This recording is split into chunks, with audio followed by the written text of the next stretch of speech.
Support. The maestro, please!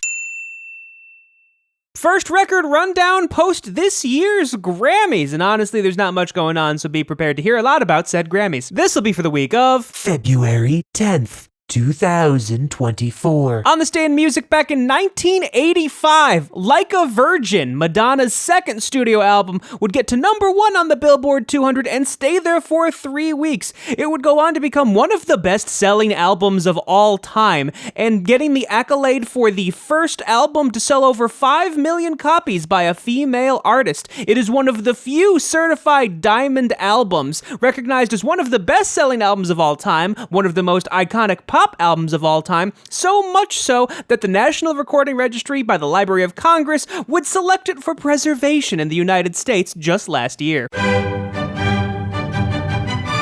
It'd be nice to see the classical albums that won Grammys get a post-Grammy bump in the charts, but I have a feeling that we won't see that. Don't mean a thing if it ain't got that Lloyd Boy's swing. Bewitched actually ended up winning a Grammy, and I would say it's going to get a post-Grammy bump, but it's been in the top 5 for a while now, and that's not even her only album in the top 5 right now. Singing. I love rock and roll. These are skates on mirrors anymore.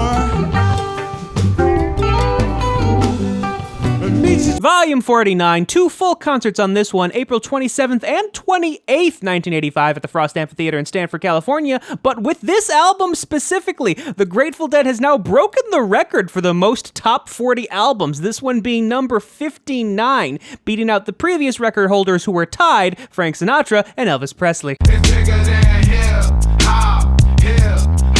Everyone's been talking about the rap category, Killer Mike essentially doing a sweep, minus the one melodic rap Grammy that went to Lil Durk's All My Life.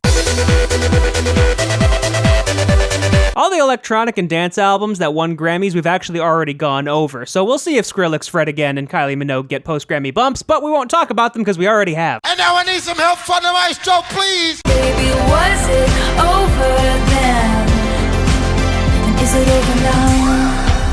She most certainly won the Grammys. She got Album of the Year for Midnights, giving her the most Album of the Year Grammys of anyone ever.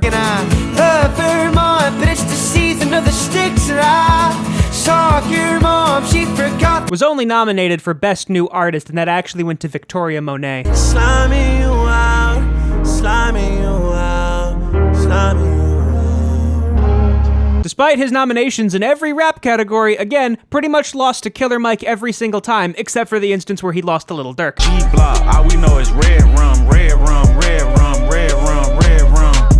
G-Block, all we know. Pretty much the same thing with 21 Savage, and oddly enough, most of his nominations were alongside Drake, but he did at least perform at the Grammys, so there was that. I know that last night we let the liquor talk. I can't remember everything we said. And despite how much we talk about him, and despite last night being nominated for Best Country Song, it did lose out to Chris Stapleton's White Horse. Only the Grateful Dead album this week, but again, considering the Grammys last weekend, I'm sure you still have plenty to listen through. And now I need some help from the maestro, please! Maestro,